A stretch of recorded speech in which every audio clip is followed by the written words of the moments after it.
a subject that's very dear and close to my heart about access to land. My name's Jyoti Fernandez. I'm a farmer in Dorset in the UK. And we're going to be speaking with Chris and Nuri about their experiences with access to land, the importance of access to land to their communities, and the way that the organizations they work with are enabling access to land. I myself became a farmer, not coming from a farming background. I mean, in generations before it was. And access to land, me personally, had a very strong, created a strong sense of meaning for my life. And in fact, has become the source of livelihood for my entire family. But, my husband and I, when we moved to England, we couldn't find any jobs. We had no income and we had no recourse to public funds. And we didn't really know what we were going to do because I was expecting a baby. We found a place where someone was offering a place for us on some land that was not owned. Y una parcela de tierra, una parcela que no era propiedad de nadie. Se nos daba la posibilidad de autoabastecernos, cultivando nuestra propia comida y tener acceso a electricidad y al agua corriente. Así que fue, desde luego, una apuesta, un estilo de vida en la cual recibimos muchísimo apoyo y, bueno, ha sido mucha mejor alternativa que cualquier empleo que hubiera podido conseguir limpiando casas o así. Entonces, he de decir que la naturaleza supone una auténtica alternativa muy atractiva, la de autoabastecerse, la de cultivar la tierra. Así que, desde ese momento y en adelante, empecé a trabajar en el acceso a la tierra para todo el mundo en el Reino Unido. Y aquí me encuentro ahora. Me gustaría empezar leyendo un pasaje de una revista, un artículo que ha escrito mi compañero Simon Farrelly, una persona que conocen muchos en el Reino Unido. Y ahora me gustaría cederle la palabra a Chris. A continuación le cederé la palabra a Chris para que siga desde aquí. Bueno, esto forma parte de un manifiesto. Voy a parafrasear. Ahora mismo solo se nos ofrece una solución para los problemas del mundo: dinero. El comercio, el libre comercio, más dinero y acceso a los mercados. Apenas se menciona la tierra. Mientras más gente haya dependiente del mercado y de los mercados, más dependientes seremos de las jerarquías políticas. Pero todos los que vivimos en el campo tenemos acceso a la tierra, al agua, al alimento, a la curación, a nuestros ancestros, y tenemos ya una tumba. El acceso a la tierra no es sencillamente una amenaza a las élites, sino al crecimiento sin límites y a todas las estructuras de poder que dependen de él. La tierra es la base y el sustento de las culturas.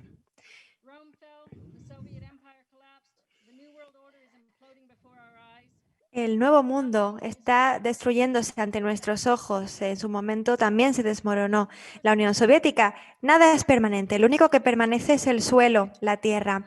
El capitalismo es una efigie, como un espejismo, y cuando ésta se desmorone, la tierra será lo único que permanezca.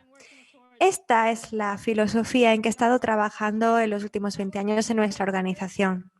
Y ahora me gustaría invitar a que tomen la palabra tanto Chris como Nuri para que expliquen dónde se encuentran, que nos cuenten su historia en relación con la tierra y que nos expliquen cómo sus organizaciones favorecen el acceso a la tierra. También me gustaría preguntarles cómo practican la agroecología regenerativa sus comunidades y cómo se garantiza la soberanía alimentaria para sus comunidades, y en particular en aquellas en las que hay bajos ingresos e inseguridad alimentaria. En primer lugar, le voy a ceder la palabra a Chris y después a Nuri para que hablen cada uno durante 5 minutos respectivamente. Después pasaremos a la sesión de preguntas y respuestas y estoy deseando oír lo que nos vais a contar. Adelante, Chris.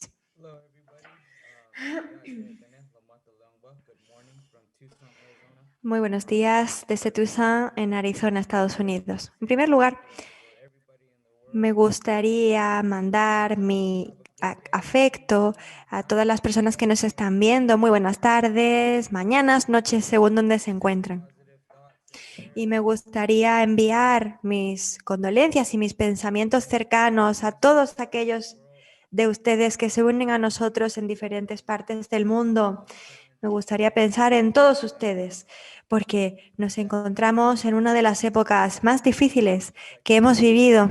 Así que estoy aquí quemando esta rama aromática y nos deseo a todos una sesión muy productiva. Muchísimas gracias a todos los que han querido que hoy estuviera aquí. Dirigiéndome a todos ustedes, me llamo Chris Onani. Está hablando una lengua indígena. Muy buenos días. Mi nombre indígena es Lomocuiva. Se traduce por la planta del tabaco. Yo vivo en Tucson, en Arizona. Soy de ascendencia Popi y Yené. Estas son mis dos tribus ancestrales.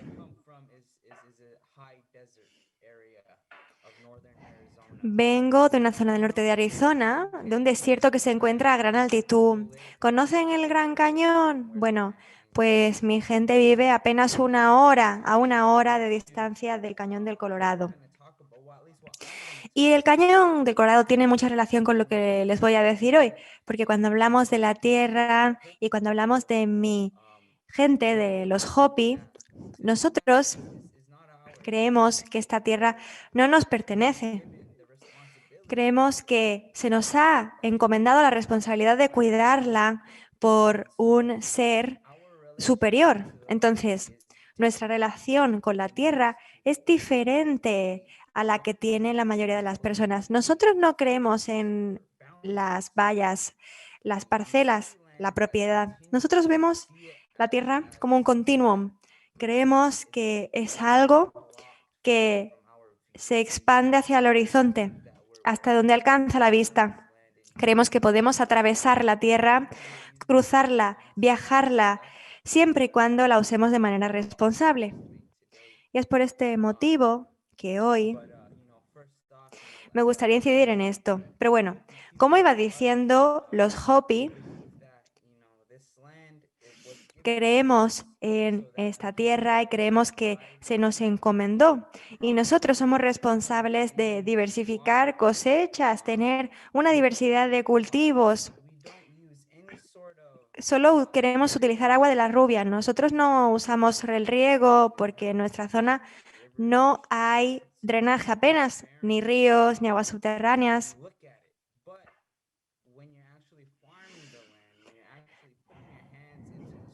Por lo menos no las hay a simple vista, pero cuando tocamos la tierra, cuando la cultivamos, sabemos que estamos apoyados en una historia milenaria de agroecología. La agroecología es un término muy interesante y deberíamos usarlo más. Para mí es un concepto nuevo como palabra, pero la llevo practicando toda mi vida y mis ancestros la estaban practicando mucho antes de que se acuñara esta denominación para estas prácticas milenarias. El acceso a la tierra para los pueblos indígenas, desde mi punto de vista, por lo menos en lo que respecta a las tribus de Norteamérica, es muy particular. Me consta que otras tribus en otros lugares del mundo se enfrentan a realidades divergentes y no quiero aquí cooptar la voz de otras tribus en otros lugares del mundo. Yo aquí simplemente voy a hablarles de nuestra experiencia, de las tribus de Norteamérica y en particular en Estados Unidos. Imagino que muchos son conscientes de lo que ha pasado recientemente en Estados Unidos. Esto es una muestra de que estamos muy lejos. Estamos muy lejos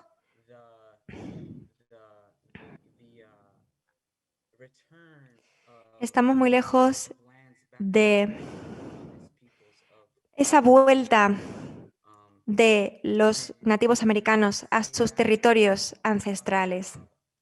Y cuando digo esto, me refiero a lo que está pasando a nivel social. Y todos estos fenómenos que a primera vista no parecen relacionados con la agroecología, en realidad lo están. Todos estos asuntos son obstáculos para tener acceso a la tierra, obstáculos que tenemos que superar antes de poder recuperar finalmente nuestra tierra. ¿Y por qué uso y por qué hablo en estos términos? Bueno, porque aquí en Estados Unidos se habla mucho en términos de devolver la tierra a los indígenas para que podamos volver a cuidarla de forma responsable, para que podamos volver a ser sus gestores, sus administradores. Porque si conocieran las prácticas agrícolas y de comunidad de nuestros pueblos, se darían cuenta de que nosotros devolvemos cosas a la tierra, que la devolvemos con más de lo que había, de que perpetuamos el abastecimiento de alimentos para el futuro.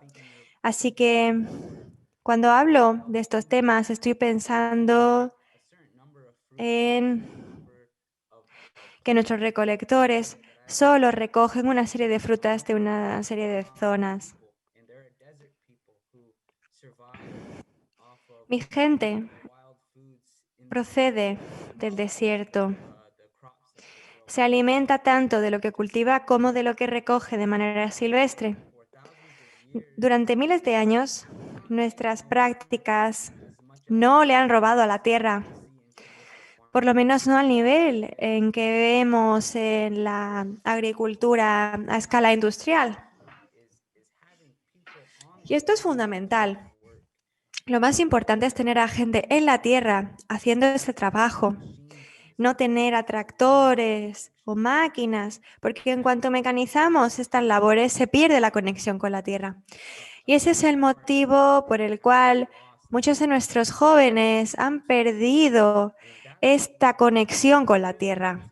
Y es por eso que tenemos que volver a esta época anterior, sobre todo en esta época de injusticia social y de la pandemia. Con todo lo que está sucediendo, no cabe otra opción. A principios de la pandemia vimos que nuestras tiendas no estaban abastecidas, vimos que había pánico, confusión.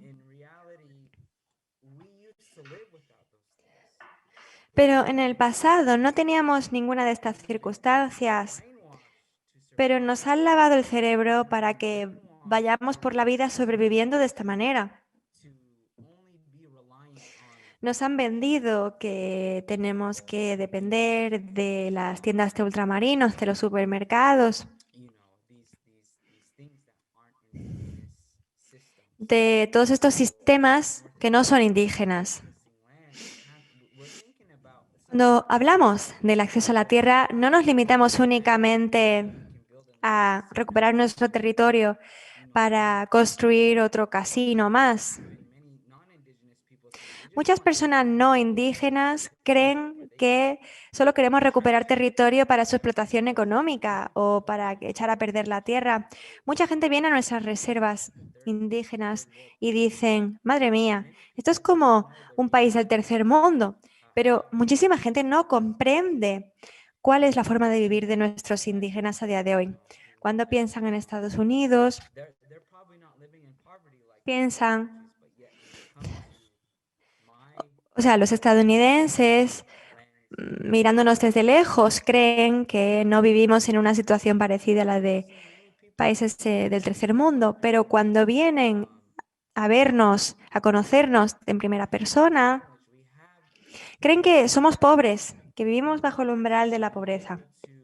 Pero lo cierto es que nosotros tenemos los conocimientos milenarios y tenemos la capacidad de volver a nuestros territorios y volver a ser los administradores de este territorio. Nosotros no queremos sacarle explotación económica, no queremos poseer esta tierra.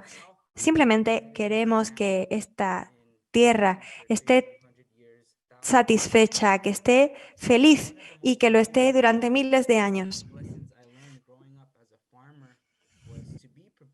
Como agricultor, una de las primeras cosas que aprendí fue la de estar preparado para cualquier circunstancia. Nunca se puede anticipar a 4 años vista.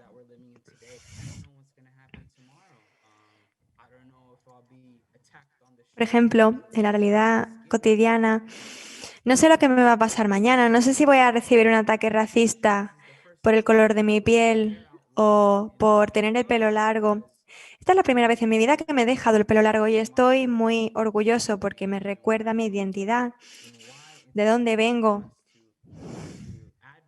y me recuerda el valor y la importancia de incidir y de reclamar lo que es nuestro en la devolución del derecho de acceso a la tierra para nuestros pueblos. Formo parte de un consejo, de una organización sin ánimo de lucro que se basa en Arizona, pero que coopera con personas en todo el mundo.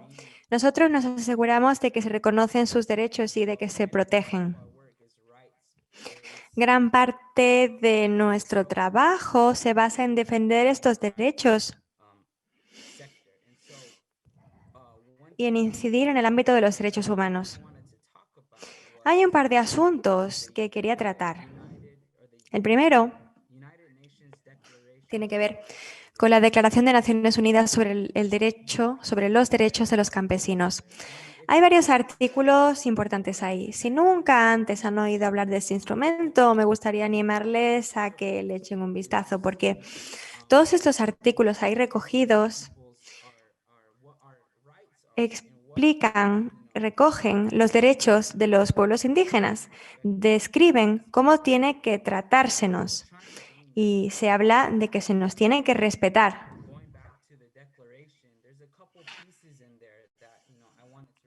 Por lo tanto, quería destacar un par de artículos de esta declaración, sobre todo el artículo 25. Este dice, o viene a decir, los pueblos indígenas tienen derecho a mantener y reforzar sus relaciones espirituales con sus territorios ancestrales, ocupados o no. Los territorios presentes en reservas de interés natural o en zonas costeras tienen que devolverse a los pueblos indígenas. Entonces, cuando hablamos del derecho a la tierra, no estamos simplemente pidiendo recuperarla para acapararla, sino que estamos solicitando que se nos devuelva esta competencia de administrarla para las generaciones futuras, para garantizar que tienen todo lo necesario para desarrollarse de manera feliz y con salud. Y si se nos siguen arrebatando estos territorios, nosotros, los Hopi y otros pueblos, vamos a desaparecer. Nuestra cultura va a morir y este es un escenario muy trágico. Porque si nuestra cultura se erradica y desaparece nuestra gente, desaparecerán nuestros conocimientos. Y en este acervo se encuentran muchísimas prácticas agroecológicas regenerativas que muchos otros pueblos no indígenas están hoy en día deseando aprender. Mucha gente hoy en día se pregunta, ¿cómo podemos cultivar como lo hacéis vosotros? Pero no nos están intentando, no están intentando conversar con nosotros o aprender de nosotros. Están intentando robarnos nuestras prácticas. No nos piden permiso para emplearlas. Lo que queremos es que nos pidan, nos pregunten por nuestra opinión, nos pregunten cómo cultivar como nosotros, porque mucha gente está encajonada en su mentalidad cerrada, está en su zona de comodidad, no quiere salir de esta burbuja, no quiere confrontarse con los cambios que tienen que suceder. Llevo un año cooperando con este consejo. Antes de eso trabajaba en una explotación agrícola e iba al instituto y estaba centrado más en otro tema, pero ahora mismo mi foco principal es animar a otros indígenas a que luchen por sus derechos, porque tenemos derechos como indígenas. Tenemos un derecho de acceso a la tierra. Tenemos derecho a acceder a la tierra en que solíamos vivir. Muchos no saben que nuestros pueblos han migrado a lo largo del tiempo. No es que hayamos vivido 1000 años en el mismo lugar, sino que hemos migrado a diferentes zonas en busca de territorios más fértiles. Según las circunstancias del medio ambiente, en comunicación con el medio ambiente, nos hemos movido a lo largo del tiempo. Actualmente nos enfrentamos a la peor sequía que nos hemos enfrentado en esta zona. El año pasado fue el más cálido del que se tienen datos y también fue el más seco. Y esto nos marca los siguientes pasos que tenemos que dar y lo que tenemos que hacer en el futuro. Tenemos que seguir cosechando de la manera, o sea, cultivando de la manera tradicional, cosechando de la manera tradicional. Esto es lo que nos va a permitir seguir con vida y compartir nuestro conocimiento con los demás. No queremos acaparar este conocimiento para nosotros. Sabemos que otros en el mundo se enfrentan a desafíos parecidos y para nosotros es importantísimo compartir este conocimiento con otros. Por lo tanto, le pedimos a todos nuestros hermanos no indígenas que se planteen su propia visión de la propiedad. ¿De verdad necesitan ser propietarios? ¿No creen que podría usarse para beneficiar a más personas? ¿Que podría ser bueno? ¿Merece la pena plantearse si esa tierra era originariamente de los indígenas, si es el lugar donde recogían los alimentos, etcétera? He sido víctima del racismo en muchas manifestaciones. En una ocasión me dijeron que no podía ir a recoger comida de un territorio en el que solíamos cosechar. Nos lo habían arrebatado, este territorio, y no nos dejaban cosechar allí más. Nos dijeron que no era nuestro. Lo cierto es que a día de hoy es muy difícil resolver este problema. Es muy difícil que la gente esté de acuerdo con la mentalidad de los pueblos indígenas. Yeah. I think we might pass to Nuri now so she can have Sí, a creo que chance. tenemos que darle la palabra a Nuri para que tenga la oportunidad de hablar y después ya pasaremos a las preguntas. Pero bueno, es increíble lo que estás contando. Sí, bueno, yo podría seguir hablando durante horas. Sí, está muy bien lo de escucharte, desde luego. Sí, podría seguir hablando. Gracias. Estupendo. Muy bien, Nuri, ¿podrías compartir tu experiencia, lo que estáis haciendo en América Latina para permitir un mayor acceso a la tierra y después pasaremos a las preguntas? Podemos plantear preguntas a nuestros maravillosos ponentes. Bueno, muchas gracias.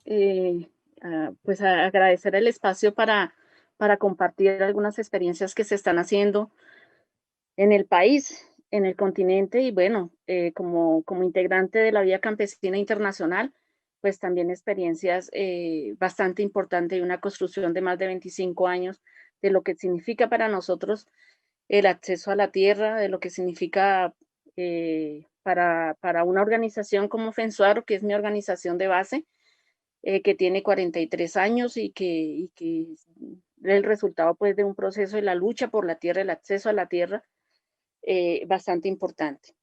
Yo creo que tenemos que partir primero de que nosotros construimos el principio de la soberanía alimentaria y de los derechos humanos, ¿cierto? Del derecho a alimentarse, del derecho a la agricultura campesina y la agricultura que incorpora pues la cosmovisión también de los pueblos originarios, ¿sí? Que eso incluye pues la lucha por la tierra, el territorio y el acceso a los bienes comunes, que es algo que nosotros y nosotras hemos luchado pues desde el inicio.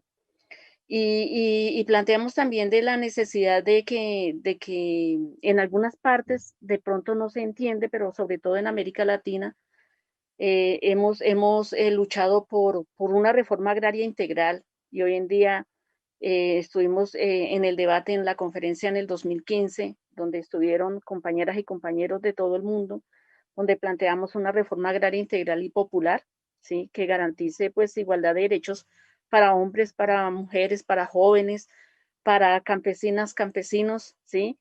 Y sobre todo que fortalezca las comunidades rurales y que democratice las relaciones sociales en el campo.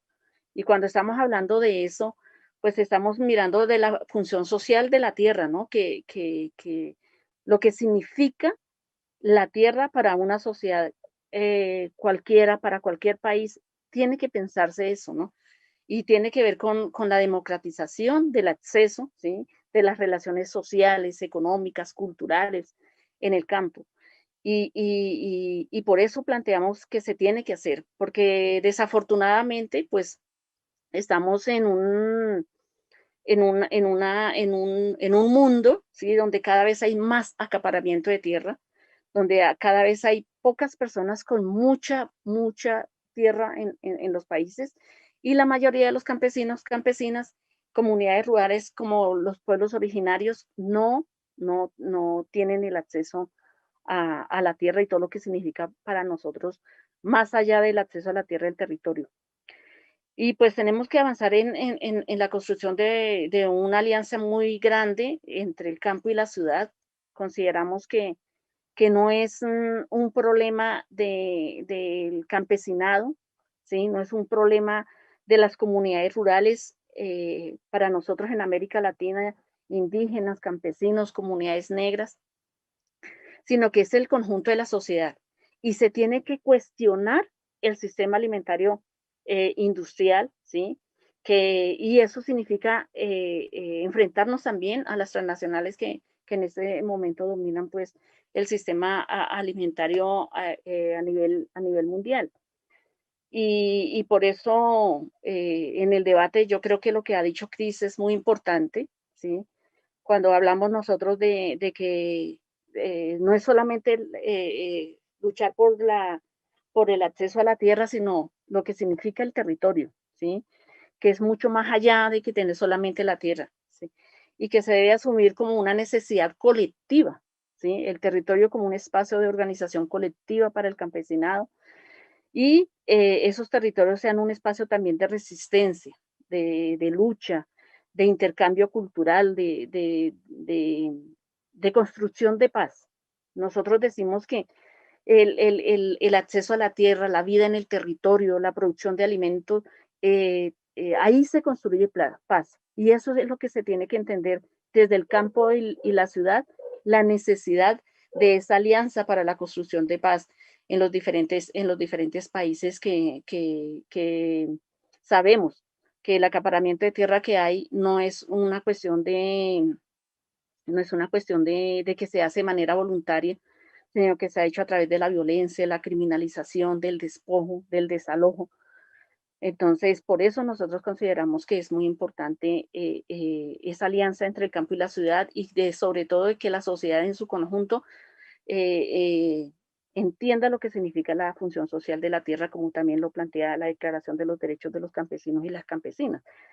Y eso significa precisamente pues estar todo el tiempo nosotros en nuestros territorios pensándonos cómo utilizar la tierra, pensándonos cuál es la función social que debemos darle, así tengamos acceso pequeño, así seamos muchos que estamos sin tierra, ¿sí? Es muy importante que lo veamos allí y centrarnos en una alimentación saludable basada en la agroecología.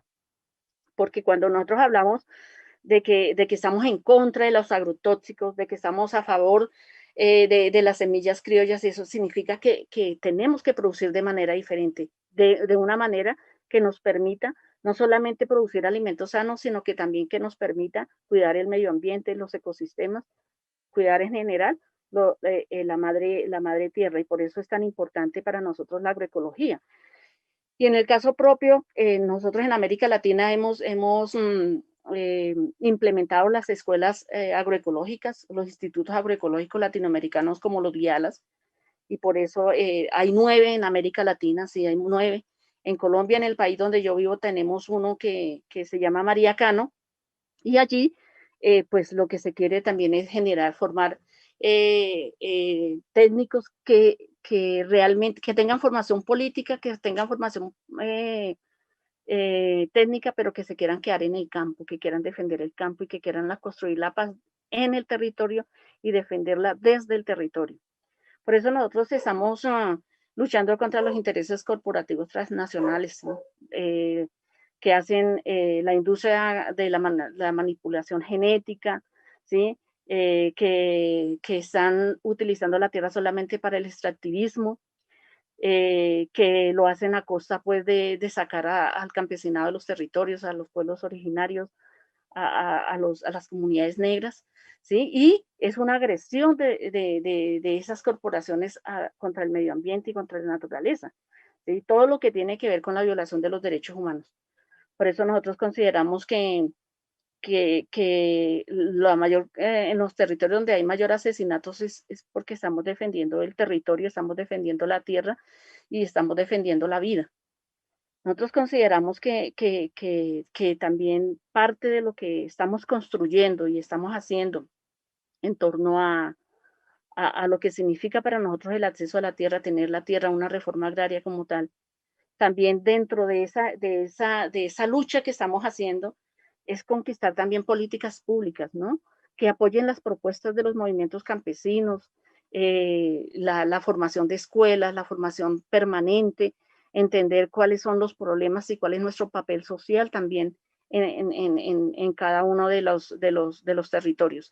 Y para ello es importante decir que en esta lucha que se ha hecho durante tantos años, pues se construyeron las directrices sobre la tenencia de la tierra, ¿sí? Ya van a cumplir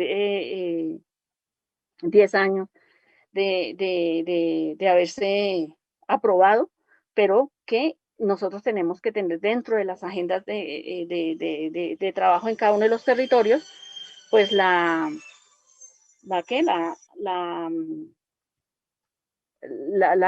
como una herramienta de lucha. Igualmente la Declaración de los Derechos de los Campesinos y Campesinas, porque allí está establecido que se tiene que tener en cuenta la función social de la tierra, que se tiene que detener el despojo, el desalojo, que se tiene que restituir las tierras a los campesinos, indígenas y todos los que han sido de manera violentada, despojados de los territorios.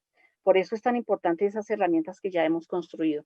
Y lo mismo con construir los medios de comunicaciones propios, ¿sí? Propios que puedan, que nosotros podamos hablarle a la sociedad en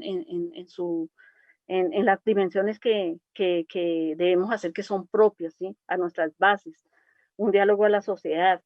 Y yo sí creo que tenemos que ganar los corazones y las mentes de las personas, no importa que no sean campesinas, que no sean indígenas, que no estén en el campo, porque como decía Yoti en su experiencia, tenía una vida antes, ¿cierto? Pero cuando tuve el acceso a la tierra, cuando comenzó a trabajar la tierra, se dio cuenta de que eso va mucho más allá de lo personal, de lo individual. Es colectivo, ¿sí? Es un trabajo colectivo con la comunidad y eso, con la sociedad en su conjunto. Entonces, por eso consideramos que uno de los desafíos importantes que tenemos es seguir fortaleciendo las alianzas con otros sectores en el campo, ¿sí? Y en la ciudad, en el campo con otras organizaciones que luchan por la defensa de los territorios como los pueblos originarios, los indígenas, las comunidades negras, y en la ciudad con los trabajadores que se identifican con esa necesidad del derecho a una alimentación sana, de que no sea una mercancía, ¿sí? Y por eso es tan importante que nosotros ampliemos los aliados que tenemos. Igualmente, la movilización es conjunta a nivel nacional, a nivel internacional, porque lo que sucede en América Latina, inclusive nosotros decíamos en la conferencia del 2015, en Europa, ¿sí? Porque uno dice Europa es el continente desarrollado, pero allí también se está luchando por el acceso a la tierra, ¿sí? Pero allí también se necesita una reforma agraria, ¿sí? Allí se necesita la producción de alimentos y por eso es una cuestión mundial, ¿no? Que tenemos que hacerlo y producir acciones estratégicas y masivas que nos permita mostrarle en este medio de la pandemia la importancia del acceso a la tierra, la importancia de democratizar la tierra y la necesidad de producir alimentos sanos, ¿sí? La necesidad de que podamos seguir existiendo en nuestros territorios y que no veamos nuestros campos completamente áridos a causa de el extractivismo de manera salvaje, ¿sí? Y seguir luchando por la solidaridad internacionalista. Somos militantes internacionalistas, ¿sí? Que buscamos diferentes formas de solidaridad y buscamos movilizar la capacidad de indignación de la gente en el mundo, ¿sí? Y hoy la pandemia nos ha colocado en el centro de eso, Tenemos que seguir luchando por eso, por cuidarnos en medio de la pandemia, por seguir produciendo alimentos, ¿sí? Por luchar por una reforma agraria que democratice y que realmente juegue el papel social de la tierra como tal, para producir alimentos, para mantener nuestra cultura, para seguir construyendo paz en los territorios.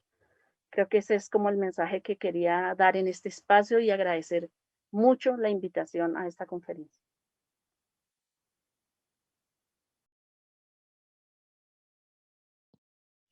Thank you so much. Viva! Yeah, I always feel so proud to be a part of this. Muchas gracias, Viva. La verdad es que es un placer es un honor ser un miembro de esta comunidad. Es un trabajo estupendo el que se está haciendo. Es maravilloso. Hay una pregunta para Nuri que ha planteado alguien de la sesión, que es ¿qué cooperaciones, qué empresas son las que más daño o más están actuando contra los que defienden la tierra en Colombia? Por si alguien no lo sabía, Nuri está en Colombia, actúa en Colombia y en Colombia ha habido muchos problemas. El gobierno ha asesinado a muchos activistas y por el gran trabajo que están haciendo. Y creo que a la gente le gustaría mostrar su solidaridad con ellos y saber qué empresas, qué corporaciones son los que están cometiendo más crímenes en contra de los derechos a la tierra. Bueno, muchas gracias por la pregunta, creo que y por toda la solidaridad. Efectivamente, creo que en Colombia ha llegado un momento diferente, digamos, porque es un país que ha vivido en guerra hace muchos años y que se construyó un proceso de paz que permitiera construir eso. Eso se dio, ¿por qué? Porque el origen de ese conflicto aquí ha sido por el acceso a la tierra y por la mala distribución de la tierra. En Colombia, el 1.4% de la población tiene el 46% de la tierra, ¿sí? Y el acaparamiento es muy grande y se hizo de manera violenta, ¿sí? Aquí hay más de 6 millones de inmigrantes en el territorio, ¿sí? De desplazados que llamamos nosotros. Han habido un exterminio, masacres, bueno, para sacar a los campesinos y campesinas de los territorios.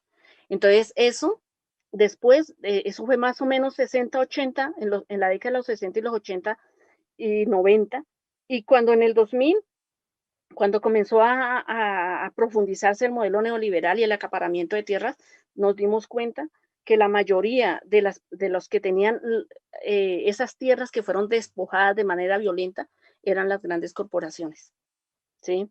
Aquí hay explotadores de oro. Bueno, ustedes han escuchado hablar del Cerrejón, del carbón. Colombia está ubicado en un sitio donde tiene 3 cordilleras y bueno, ha habido muchos recursos naturales, riquezas naturales, y las transnacionales, las corporaciones no hayan podido entrar a los territorios porque estaba la guerrilla, ¿sí? Estaba la insurgencia. Y después de la firma del acuerdo, entonces los tratados de libre comercio que se han firmado con Estados Unidos, con la Unión Europea, con Chile, con diferentes países, ahora están en los territorios para poder explotar los recursos naturales, para poder llevar las riquezas naturales. Y por eso es que la violencia se ha incrementado, sobre todo de oro, explotación minera, ¿sí? Todo lo que tiene que ver con explotación minera, petróleo y bueno, con el tema del agua, nosotros tenemos el páramo más grande y eso es lo que hace que realmente la violencia se incremente. Si nosotros hacemos un mapa de donde están las corporaciones en el territorio colombiano, es donde más ha habido violencia. Ahí donde están las concesiones por parte del gobierno colombiano que le ha dado a las empresas mineras, bueno, que quieren acaparar el agua, los recursos hídricos, las empresas, esas transnacionales para producir energía y todo eso como Engesa, la explotación petrolera y todo eso. Es lo que más hay acá en Colombia.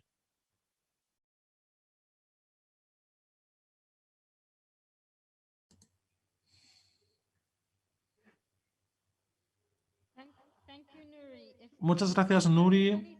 Si hay algo que podamos hacer desde Europa para intentar concienciar, para hacer cabildeo, para para hacer boicots, o si podemos hablar con nuestros políticos para alentarlos a que intenten encontrar una resolución a esta situación o cualquier cosa que podamos hacer, por favor, díganoslo y haremos lo que podamos para ayudarles. Sería interesante que nos orientaran para que hagamos aquello que sea más útil para su lucha. Es horrible escuchar que se está extrayendo tantos minerales, tanto oro y otras cosas que van a Europa y que supone que se expulse a los defensores de la tierra y a muchas personas en todo el mundo. Hay que ser muy conscientes de aquello que defendemos y de aquello que no defendemos por lo que respecta a los derechos humanos y a la violación de los derechos a la tierra, con los productos que consumimos y las políticas de nuestros propios gobiernos. Chris, te quería preguntar, la verdad es que me ha encantado escuchar lo que estáis haciendo con el Consejo Internacional de Tratados Indios. ¿Hay algún caso de éxito de pueblos originarios de pueblos de Estados Unidos que hayan tenido se les haya devuelto el acceso a la tierra? Hemos escuchado que ha habido diversas protestas en Estados Unidos para intentar que no se exploten algunos de los lugares que son importantes para los pueblos indígenas. Si nos pudieras decir algo al respecto.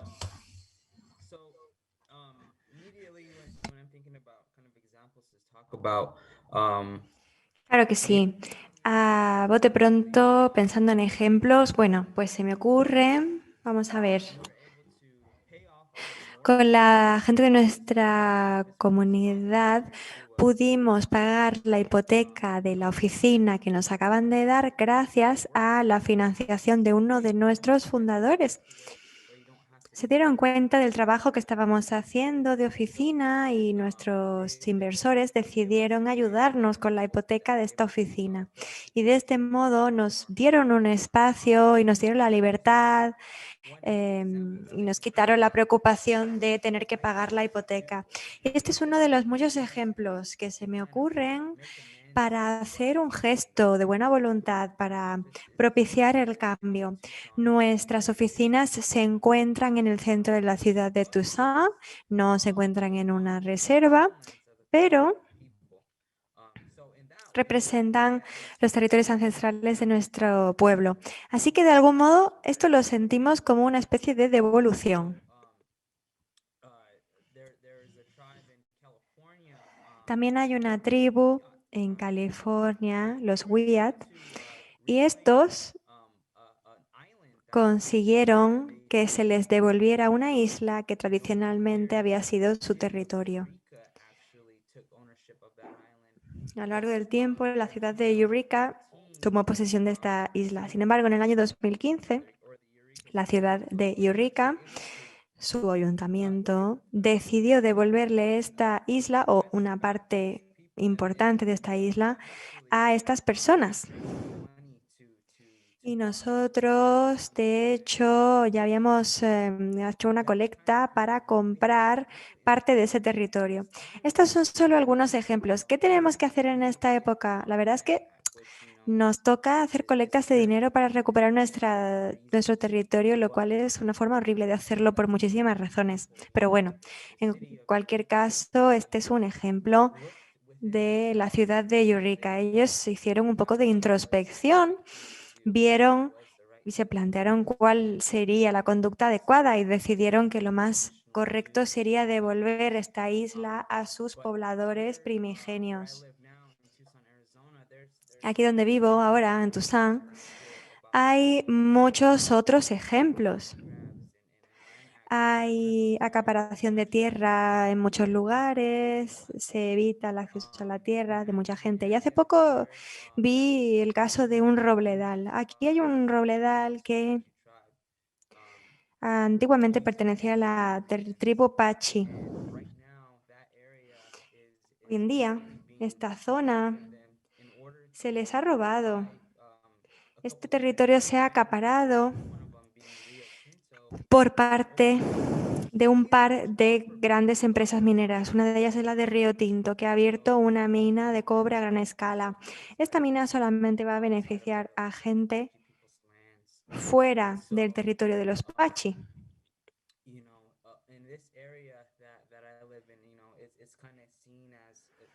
La zona en la que yo vivo es muy particular.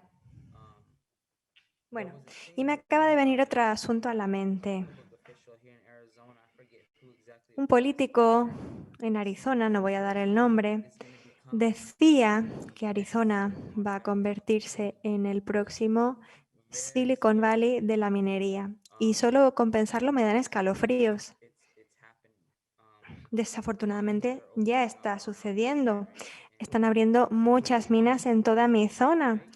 Y la gente se plantea, bueno, es el desierto, ¿a quién le importa el desierto? A nadie le importa si se cava y se extrae en el desierto porque de todas maneras es un lugar inhóspito. Pero no es cierto, allí vive gente.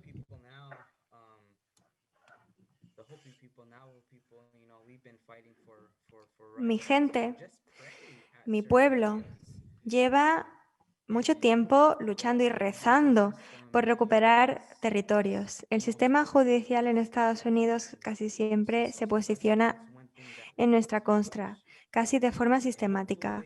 Y esto es algo que tenemos que cambiar. Y ojalá, con los cambios que se han efectuado en el sistema político estadounidense en los últimos meses, lo tengamos algo más fácil. Ojalá con ello podamos recuperar nuestro territorio o por lo menos tenerlo más fácil, porque ojalá que los políticos en el futuro en Estados Unidos trabajen con nosotros para recuperar nuestro territorio.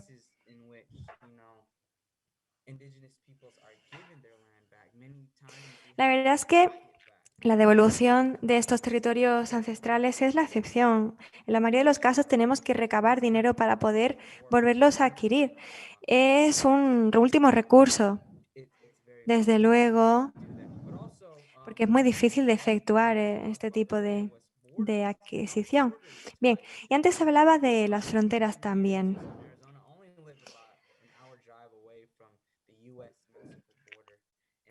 Aquí en Arizona, en Tucson, donde yo estoy, apenas me encuentro a 1 hora de la frontera entre México y Estados Unidos. Una zona muy controvertida por muchas razones.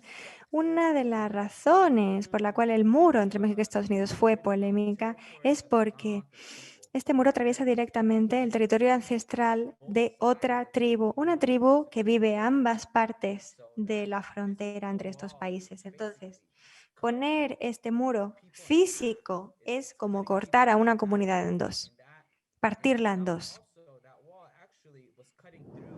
Ese mismo muro también cortaba el acceso a un manantial sagrado en el que esta tribu hacía sus oraciones y un lugar que para ellos era un lugar sagrado.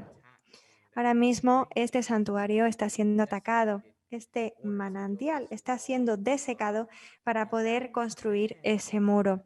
Y ese trozo de tierra, esa franja donde va a estar el muro, no pertenece a Estados Unidos. Ellos tienen esta concepción de que es suyo, pero no es verdad. Muchas personas en todo el mundo están intentando luchar contra esto. Están intentando mantener el acceso a su territorio, mejorar su visibilidad en otras partes del mundo para poder seguir siendo tribus nómadas itinerantes sin que la Guardia de Frontera estadounidense les moleste. A mí me ha molestado en varias ocasiones y es muy triste hablar de esa situación a día de hoy. Tenemos que avanzar en muchos frentes. Estamos hablando de devolver el acceso a la tierra, pero he de decir que nos encontramos muy lejos de todos los acuerdos a que se han llegado en el Congreso estadounidense. Algunas tribus les han devuelto su tierra y con ello pensamos que, bueno, la situación está bien, pero lo cierto es que hay que pensar a gran escala, hay que pensar más allá de Estados Unidos, hay que pensar en otras partes del mundo. Tenemos que facilitar que nuestros hermanos no indígenas se plantean estas cuestiones. ¿Qué podemos hacer para enmendar nuestro comportamiento? ¿Qué podemos hacer para reparar los daños a los pueblos indígenas a lo largo del tiempo? Una de estas reparaciones es devolver los territorios a sus poblaciones indígenas. Una pregunta. Nos quedan solo 5 minutos y me gustaría que comentarais sobre una acción que voy a presentar. Me planteo, ¿cómo pueden apoyarnos las personas? ¿Cómo pueden apoyar la lucha por el derecho de acceso a la tierra? Bueno, me gustaría aludir a la dimensión de la economía extractivista y el impacto que ésta tiene en nuestras comunidades. Mucha gente no se plantea el impacto de los proyectos de minería, extractivistas y agrícolas en las personas. Muchos solo se plantean la dimensión capitalista, en la especulación en bolsa y este tipo de asuntos. Is it a tactic to expand from fossil fuel energy to these other sectors? And then maybe if you could both touch on, you only have 2 minutes because we have to stop very Nos promptly. quedan 2 minutos, ¿eh? Pero quería preguntar, ¿qué puede hacer la gente para apoyar a los indígenas y no invertir en estos megaproyectos? ¿Podría ser cambiar nuestro plan de pensiones, por ejemplo? Sí, 2 minutos, le dice a Chris. Creo que es una muy buena táctica, dice Chris.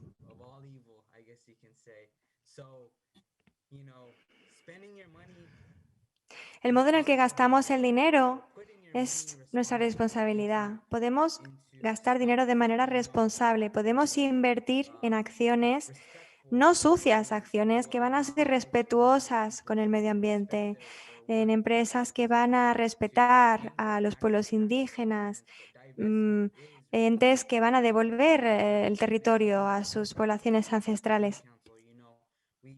En nuestro consejo, en nuestra organización, teníamos una cuenta bancaria con determinado banco y nos dimos cuenta de que sus carteras de productos financieros iban en la dirección contraria de nuestros pueblos indígenas. Desde luego hay que hacer investigación al respecto, hay que enterarse bien. Esto es muy común. A menudo se me pregunta, ¿qué puede hacer la gente de a pie para ayudar en determinada lucha? Pues una forma muy sencilla es invertir en los pueblos indígenas, en sus proyectos, invertir en mejorar sus vidas.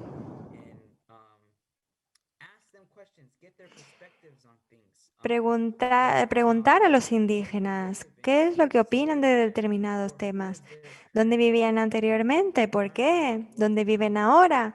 Hay que aprender sobre el modo en el que administraban la tierra y el objetivo es no olvidarse de nosotros, ante todo. Estoy totalmente de acuerdo. Gracias, Chris. Hoy he aprendido muchísimo. Nuri, tienes 2 minutos. Chris ha mencionado que se puede apoyar los proyectos de los indígenas y de los movimientos de base. Tú has mencionado las escuelas de agroecología. Me parece brillante. Es una muy buena forma de apoyar desde cualquier parte del mundo y a partir del trabajo de la CLOC y la Vía Campesina en Latinoamérica. Nuri, ¿podrías quizás concluir? Te quedan 2 minutos. ¿Podrías decirnos qué puede hacer la gente en otros lugares del mundo para apoyar las luchas campesinas?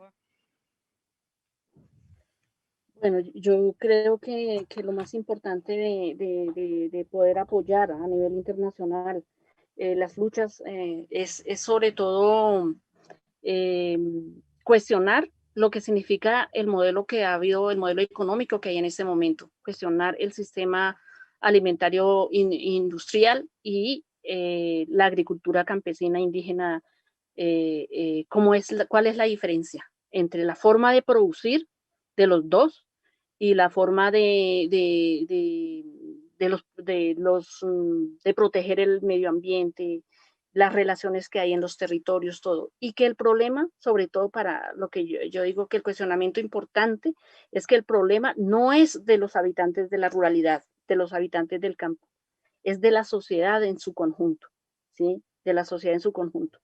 Y sobre todo, visibilizar cómo, para seguir fortaleciendo el agronegocio, el extractivismo, los monocultivos, la utilización de agrotóxicos, está acabando con la tierra, está acabando con la humanidad, ¿sí? Cómo nosotros y nosotras nos empeñamos en que eso tiene que cambiar. Los que tienen la tierra son más poquitos, tienen mucha tierra, pero son poquitos, y los que no tenemos somos muchos, ¿sí? Somos muchos. Entonces, ¿cómo la unidad tiene que ayudarnos?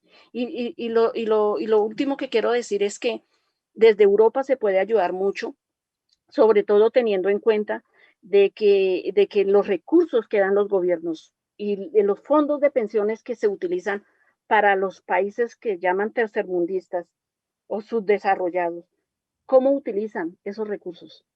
Porque efectivamente, por ejemplo, en Suecia se utiliza el fondo de pensiones y eso para invertir en Colombia y lo que están haciendo es explotación minera, ¿sí? Entonces, cuando ya se hizo una alianza entre los de allá y de acá, se cuestionó y se dejó, o sea, esa parte de cuestionar lo que se hace acá, lo que se hace en América Latina, lo que se hace en los otros países, en África, en Asia, ¿sí? Creo que es importante poner en el debate eso, ¿sí? Poner en el debate eso porque aquí estamos hablando es de defender el planeta y de defender la humanidad. Y muchas gracias nuevamente por la invitación a este espacio tan importante. Thank you so much, Nuri. Muchísimas gracias, Nuri. Estamos todos juntos en esto.